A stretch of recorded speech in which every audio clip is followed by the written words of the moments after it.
Byzantium didn't survive because it was strong. It survived because its original business model collapsed. The empire that lasted 1,000 years was saved by bankruptcy. Pause. Yes, bankruptcy. The state that once fielded one of the most professional armies in the world was forced to dismantle it and rebuild it in a way that should not have worked. It was the greatest geopolitical pivot in pre-modern history, and it came with a hidden expiration date. In the 7th century, Byzantium lost Egypt. That wasn't just territory. It was grain. It was tax revenue. It was gold. It was the empire's venture capital. The Byzantine army was a cash and carry machine, professional, centrally funded, paid in gold. When the gold stopped flowing, the empire entered a liquidity crisis, and when liquidity collapses, strategy collapses with it. The real question wasn't, how do we win the next war? It was, how do we fund a soldier without a currency? The solution wasn't austerity. It wasn't mass recruitment. It was structural re-engineering. Byzantium didn't tell farmers to pick up swords. It told soldiers to pick up plows. The army didn't come from the countryside. The army became the countryside. This was the Thematic System. Entire military units were resettled in Anatolia. They were given land, not as a reward, as a survival mechanism. Instead of the state paying salaries, land produced income. Instead of gold financing defense, local production did. But here's what most people miss. This wasn't just decentralization. It was the decentralization of failure. In a centralized empire, the treasury carries all the risk.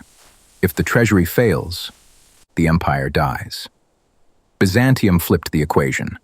Instead of one fragile budget, it created thousands of micro-stakeholders, thousands of local risk units, thousands of men with skins in the game.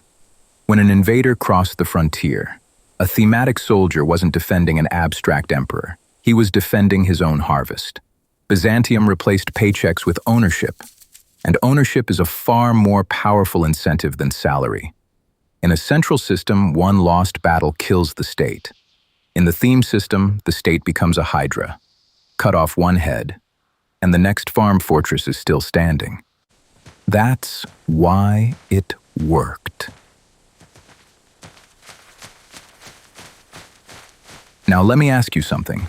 If you were ruling a bankrupt empire, would you choose a centralized professional army that collapses in a liquidity shock, or a decentralized system where thousands carry the risk? Comment 1 or 2. But every system carries its own bug. A soldier farmer cannot campaign for years without consequences. His crops would fail. His land would decay. This reform turned Byzantium from an expansionist superpower into a defensive fortress. The empire traded mobility for resilience. It traded conquest for sustainability. This wasn't a military decision.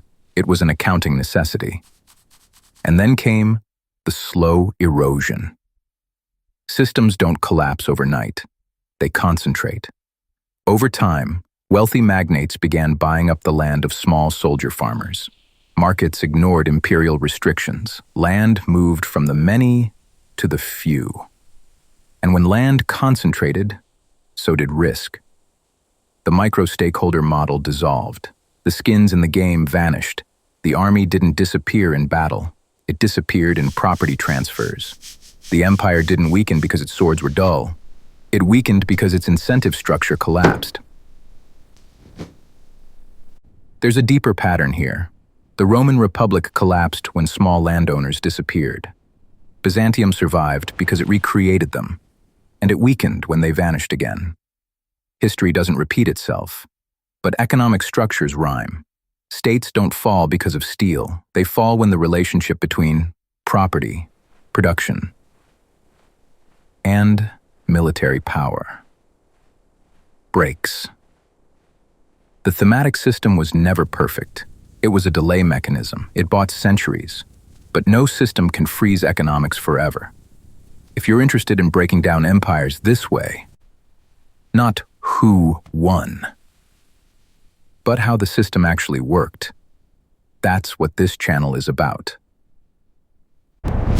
Now compare this stationary, land-based survival model to its complete opposite, a military structure built not on land, not on property, not on liquidity, but on scalable numerical logic.